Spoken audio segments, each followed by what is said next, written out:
নমস্কার। আমি doctor Ramakrishna Ghosh, departmental head, department of surgery, national institute of homeopathy, Salt Lake. আজকের যে সাবজেক্ট সেটা হচ্ছে যে টিউমার এবং হোমিওপ্যাথি। প্রথম প্রশ্নটাই হবে যে তাহলে টিউমারটা কি। টিউমার মূলত দু রকমের হয়। প্রথম একটা ভ্যারাইটি যেটা কিনা নন ম্যালিগন্যান্ট বা বিনাইন, আমাদের ডাক্তারি ভাষায় আমরা বলি বিনাইন। আর একটা হচ্ছে ম্যালিগন্যান্ট, অর্থাৎ যেটা কিনা ক্যান্সার। সাধারণ মানুষের মনে সবসময় প্রশ্ন যে টিউমার মানেই কি ক্যান্সার? না, কেন হবে? টিউমার মানেই তো ক্যান্সার হওয়ার কথা নয়। একটা বিরাট অংশের টিউমার যারা বিনাইন, যারা নন ক্যান্সারাস, আর একটা পার্সেন্টেজ অফ টিউমার অবশ্যই ক্যান্সারাস।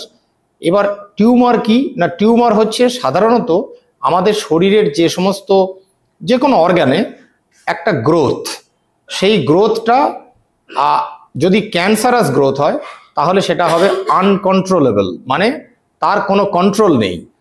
সেই গ্রোথটা সাইজে যেমন বাড়ছে, শেপ অন্যরকম হয়ে যাচ্ছে। এবং অ্যাপারেন্টলি আমরা কিন্তু ক্লিনিক্যালি আউটডোরে অনেক সময় বা ম্যাক্সিমাম সময় আমরা দেখে, আমরা এক্সামিন করে বুঝতে পারি অনেকটাই যে এই ধরনের টিউমার এটা বিনাইন নাকি ম্যালিগন্যান্ট। বিনাইন এবং ম্যালিগন্যান্ট টিউমারের কিছু বেসিক ডিফারেন্স আছে এবং কিছু ফিচার আছে যেগুলো দেখলে আমরা এক্সামিনেশনের মাধ্যমে বুঝতে পারি।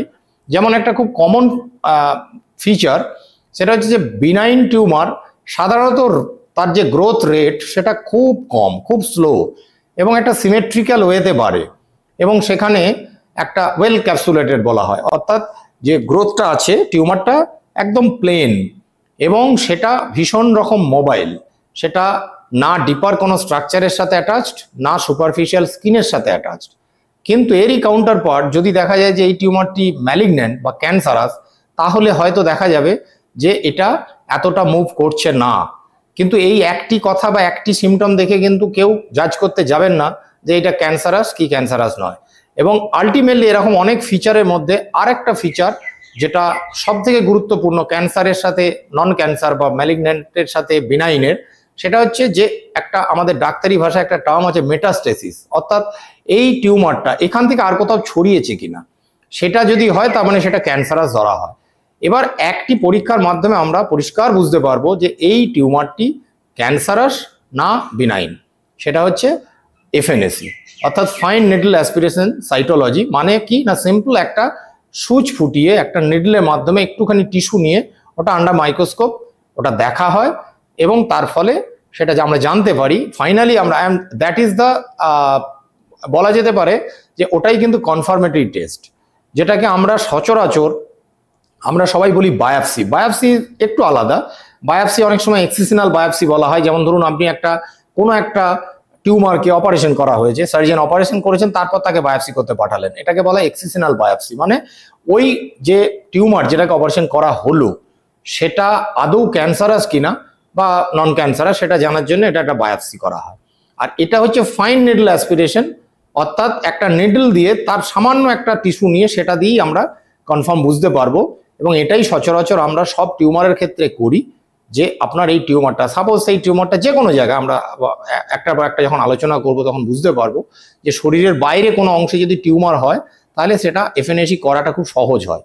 আর ভিতরে যদি কোথাও থাকে তখন ওটাকে আমরা অনেক সময় সিটি গাইডেড এফএনএসি বলি, অর্থাৎ সিটির মাধ্যমে করা হয় বা ইউএসজি গাইডেড এফএনএসি বলা হয়। তো সেগুলো ডিফারেন্ট থিং, কিন্তু মূলত যেটা সাধারণ মানুষের বোঝার জন্য যেটা আমরা বলি বা করে থাকি, যে কোনো টিউমার আমরা প্রথমে তার গ্রোথ রেটটা দেখি বা অন্যান্য কিছু দেখে যদি মনে হয় সন্দেহজনক টিউমার, আমরা কিন্তু সবসময় আগে এফএনএসি করতে বলি। যে আপনি আগে এফএনএসি করুন, আগে শিওর হন যে আপনি যে টিউমারটায় ভুগছেন বা আমি যে পেশেন্টটাকে ট্রিটমেন্ট করতে যাচ্ছি সেটা আদৌ ক্যান্সারাস কিনা, সেই গ্রোথটা ক্যান্সারাস কিনা। এটা হচ্ছে আমাদের প্রথম দেখা উচিত। যে কোনো ট্রিটমেন্ট, এটা নির্দিষ্ট কোনো প্যাথি নেই, যে কোনো প্যাথির লোক যখন ট্রিটমেন্ট শুরু করতে যান, ডাক্তারবাবু যখন শুরু করেন, তাকে আগে মেক শিওর যে you are going to treat the case which is a benign or malignant, যেটা আপনি চিকিৎসা করতে যাচ্ছেন সেটা ক্যান্সার কিনা। এটা আমরা প্রথমেই দেখে নিই। হোমিওপ্যাথি চিকিৎসাতে যেহেতু মানুষ টিউমারের চিকিৎসায় আগে হোমিওপ্যাথি ডাক্তার কাছে চলে আসে, কারণ তিনি একজন অ্যালোপ্যাথি ডাক্তারবাবুর কাছে গেছিলেন, তিনি তাকে অপারেশন করতে বলেছেন, তিনি অপারেশন কোনো কারণে করাবেন না, তার বয়সজনিত কারণে, তার একটা ভয় আছে, তার মনে হয়েছে, আর 5 জন বলেছে যে না অপারেশন করালে ক্ষতি হয়, বেশ কিছু ভুল ধারণা তার মধ্যে আছে, সুতরাং সে একজন হোমিওপ্যাথি ডাক্তারবাবুর কাছে এসেছেন। আমাদের হাসপাতালে যেসব কেসগুলো আসে বেশিরভাগ ক্ষেত্রে আইদার তারা সরাসরি হাসপাতালের নাম শুনে আসে, অথবা বিভিন্ন জায়গায় কোথাও কোনো অ্যালোপ্যাথিক হাসপাতালে গেছিলেন বা কোনো সার্জনের কাছে গেছিলেন, তারা অপারেশন করতে বলেছেন, তারা চলে এসছেন। আমি আবারও সেই আগের কথায় ফিরে আসি যে হোমিওপ্যাথি মানেই কিন্তু সব কেস সারিয়ে দেবে, সব টিউমার সারিয়ে দেবে তাও নয়, আবার এটাও ঠিক নয় যে সব কেস অপারেশন করতে হবে। কোনটা অপারেশন করতে হবে, কোনটা অপারেশন করতে হবে না, এটা সেই হোমিওপ্যাথি ভালো জানবেন যিনি সার্জারিটা খুব ভালো জানেন এবং হোমিওপ্যাথিটাও খুব ভালো জানেন বা বোঝেন, তিনিই পারবেন এই রোগের সঠিক চিকিৎসা করতে।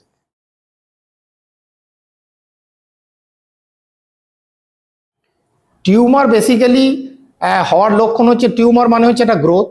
সে টিউমার আমাদের কম বেশি প্রত্যেকেরই অল্প বিস্তর ধারণা আছে, বা আমরা যাদের হয়েছে তারাও জানি, বা যারা দেখেছি যে কোনো জায়গায় একটা গ্রোথ। এখন সেই গ্রোথটা শরীরের যে কোনো জায়গায় হতে পারে। সেটা ধরুন মেয়েদের যেমন ব্রেস্টে ভীষণ হয়, ব্রেস্ট টিউমার, আমরা কথায় কথায় বলি ব্রেস্ট টিউমার।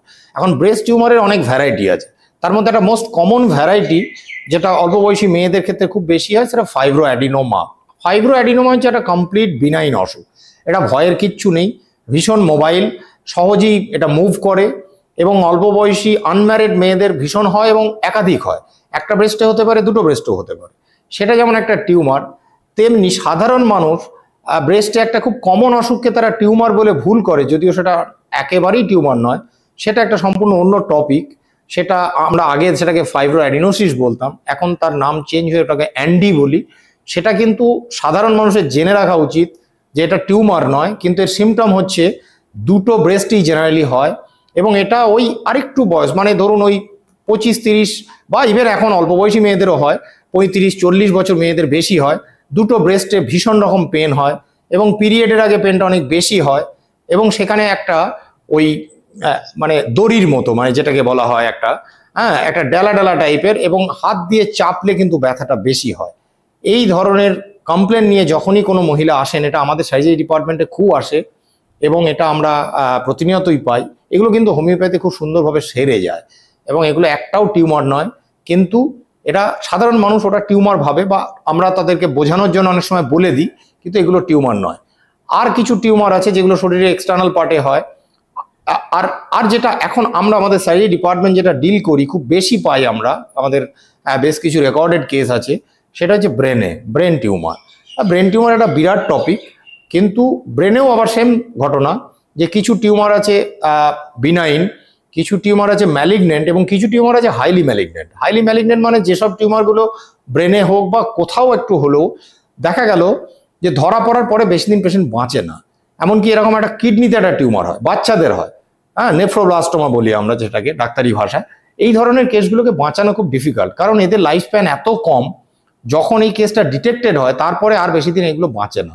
সে যে ট্রিটমেন্টই আপনি করুন না কেন, তার লাইফ এক্সপেক্টেন্সিটাই খুব কম। আর কিছু টিউমার আছে, কিছু ম্যালিগনেন্ট টিউমার, মানে কিছু ক্যান্সারাস টিউমার আছে যেগুলো ট্রিটমেন্ট করলে অনেক দিন বাঁচে, এমনকি কিছু টিউমার আছে ক্যান্সারাস হওয়া সত্ত্বেও হয়তো সেরেও যায়। আর বিনাইন টিউমার তো যেহেতু সেটা ক্যান্সারাস নয়, সেই জন্য সেটা ম্যাক্সিমাম ক্ষেত্রে সেরে যায়।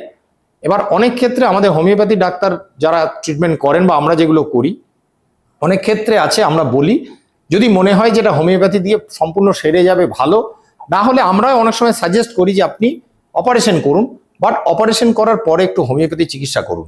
ভালো একজন হোমিওপ্যাথি ডাক্তারবাবুর কাছে যান, যিনি এমন কিছু চিকিৎসা, এমন কিছু ওষুধ তিনি দেবেন যে ওষুধের মাধ্যমে ওই মানুষটির আর ভবিষ্যতে টিউমারটি হওয়ার সম্ভাবনা প্রায় কমে যাবে।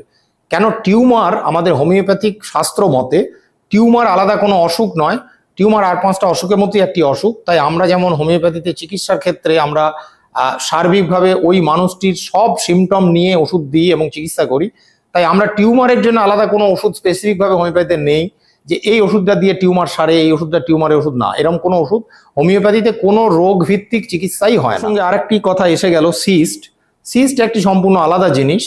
সিস্ট আর টিউমার দেখতে অনেকটা এক হলেও সিস্ট হচ্ছে বেসিক্যালি একটা স্যাক, বলা হয় একটা স্যাক, যার ভিতরে কিছু সেমি সলিড মেটেরিয়াল থাকে, যেমন পেস্ট্রি মেটেরিয়াল থাকে, কলগেট যেমন দেখতে হয় এরকম পেস্ট্রি মেটেরিয়াল থাকে।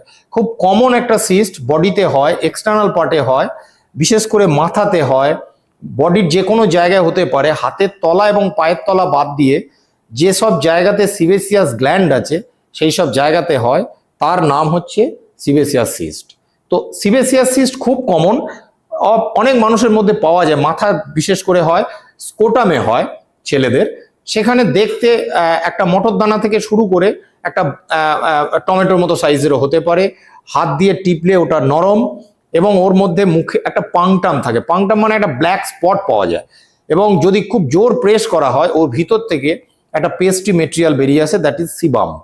তো এইটা আমরা অনেক সময়, সাধারণ মানুষ এটাকে টিউমার বলে জানে, কিন্তু এটা টিউমার নয়, এটা হচ্ছে সিস্ট।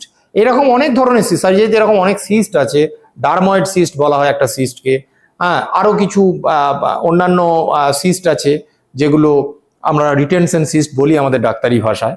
তো এই সিস্ট আর টিউমারের বেসিক ডিফারেন্স হচ্ছে এটাই, টিউমার হচ্ছে বডি টিস্যুর গ্রোথ, আর সিস্ট হচ্ছে একটা স্যাক যার মধ্যে কিছু মানে এই ধরনের পেস্টি মেটেরিয়াল থাকে। এটাই হচ্ছে সিস্ট এবং টিউমারের একটা বেসিক ডিফারেন্স। দুটোই কিন্তু হোমিওপ্যাথিতে ট্রিটেবল, কিউরেবলও।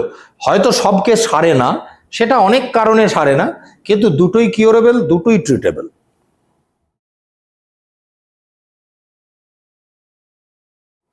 সময় লাগা যে কোনো রোগের ক্ষেত্রে এক্স্যাক্টলি কতদিন সময় লাগবে এটা আগে থেকে বলা খুব মুশকিল, বিশেষ করে কোনো ক্রনিক ডিজিজ যখন আমরা চিকিৎসা করতে যাই। একটা অ্যাকিউট সর্দি কাশি জ্বর জ্বালা আমরা ধরে নিই যে এটা 1 থেকে 2 দিনের মধ্যে সেরে যাবে, সেটা এমনি ন্যাচারাল কোর্সে অনেক সময় আমরা যদি মেডিসিন নাও খাই এবং তার ভিরুলেন্সি বা তার তীব্রতা যদি খুব বেশি নাও হয়, সেটা এমনি অনেক সময় 2-3 দিনের মধ্যে নর্মালি সেরে যায়। আমাদের যে ন্যাচারাল কোর্সে বা আমাদের যে ইমিউন সিস্টেম আছে শরীরের, সে সারিয়ে দেয়। কিন্তু কোনো ক্রনিক ডিজিজ বা দীর্ঘমেয়াদী কোনো অসুখে যখন আমরা চিকিৎসা করতে যাই, ডাক্তার হিসেবে আমরা এটা কখনোই কোনো পেশেন্টকে আমরা এরকমভাবে কোনো অ্যাসিওর করতে পারি না বা প্রেডিক্ট করতেও পারি না, আমরা চাইও না করতে, যে আপনি এতদিন চিকিৎসা করলে এই রোগটা সেরে যাবে। এটা আমাদের পক্ষে বলা সম্ভবই না। কেন, দেখুন, আপনি যখন একটা টিউমারকে অপারেট করতে যাচ্ছেন, আপনার একটা অপারেশন টাইম লাগতে পারে 10 মিনিট, তিনি বলে দিতে পারেন আপনার অপারেশনটা 10 মিনিটের অপারেশন, তারপরে আপনি হয়তো মনে হলো অ্যাপারেন্টলি আপনার টিউমার চলে গেল। কিন্তু হোমিওপ্যাথি তো চিকিৎসা এটা একটা, সেখানে আপনাকে ডিটেল কেস টেকিং করে ওষুধ দিয়ে এই টিউমারটা আপনার কতদিনে ডিসঅ্যাপিয়ার করবে বা আদৌ করবে কিনা, অনেক সময় আমরা এটাও বলতে পারি না, এটা কিন্তু সময় বলে দেবে। সেটা 2 মাসও লাগতে পারে, 6 মাসও লাগতে পারে, 2 বছরও লাগতে পারে। এবং যেহেতু এটা একটা অপারেশন নয়, তাই এটা নির্দিষ্ট কোনো টাইম বাউন্ডের ব্যাপার নেই যে এতদিনের মধ্যে এই রোগটা চলে যাবে। এটা আমরা কিন্তু কোনো রোগের ক্ষেত্রে, শুধু টিউমার বলে নয়, আমরা কোনো রোগের ক্ষেত্রে এরকম কোনো প্রেডিকশন আমরা দিই না, কারণ এটা দেওয়া সম্ভব না। না, টিউমার প্রতিরোধের আমাদের আলাদা করে ওই রকম কোনো ওষুধ নেই যেটা খেলে আপনার জীবনে আর কখনো টিউমার হবে না। আমরা টিউমারটাকে আগেও বলেছি, আবারও বলছি, হোমিওপ্যাথি ডাক্তারের কাছে বা হোমিওপ্যাথিক শাস্ত্র মতে টিউমারটা আলাদা কোনো অসুখ আমরা ওইভাবে ভাবিই না, বা টিউমারের জন্য একটা কোনো ওষুধ তাও আমাদের কাছে নেই ওরকম। টিউমার বিভিন্ন কারণে হতে পারে, তো আমরা ওই রকমভাবে কোনো মানে কি বলবো, কোনো প্রিভেন্টিভ কোনো মেডিসিনস কিন্তু হোমিওপ্যাথিতে টিউমারের ক্ষেত্রে নেই।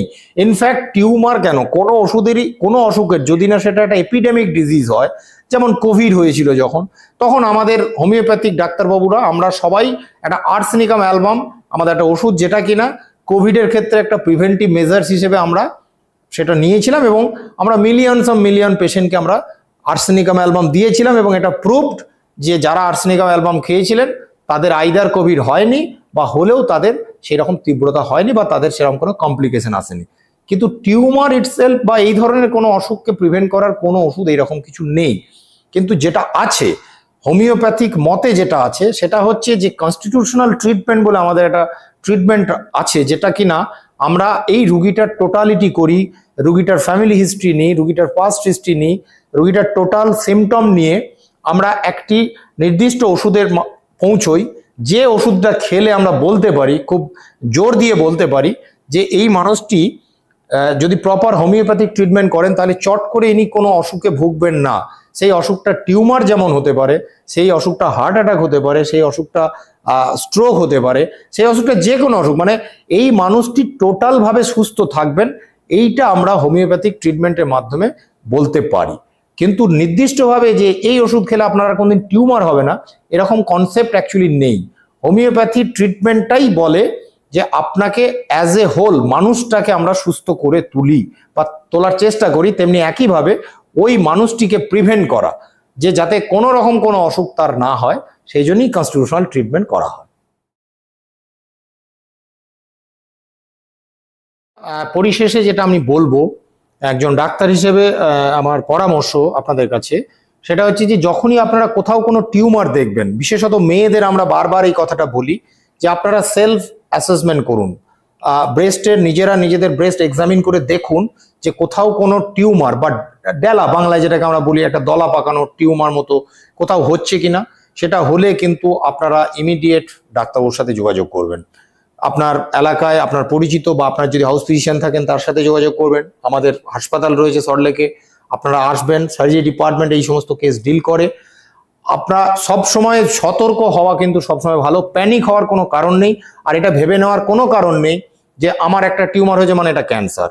তবে ফ্যামিলিতে যদি ক্যান্সারের হিস্ট্রি থাকে, মায়ের, মাসির, পিসির যদি কোনো রকম ব্রেস্টে কোনো টিউমার, ইউটেরাসে কোনো টিউমার, এই ধরনের কোনো হিস্ট্রি থাকে এবং আপনাদের যদি কোথাও কোনো সন্দেহ হয় যে টিউমার হচ্ছে, তাহলে কিন্তু একদিনও দেরি না করে ইমিডিয়েট ডাক্তারবাবুর সঙ্গে যোগাযোগ করুন। কারণ ফ্যামিলি হিস্ট্রিতে যদি ক্যান্সার থাকে তাহলে কিন্তু ক্যান্সার হওয়ার প্রবণতা বা চান্স যে বেশি থাকে এটা কিন্তু বলার অপেক্ষা রাখে না।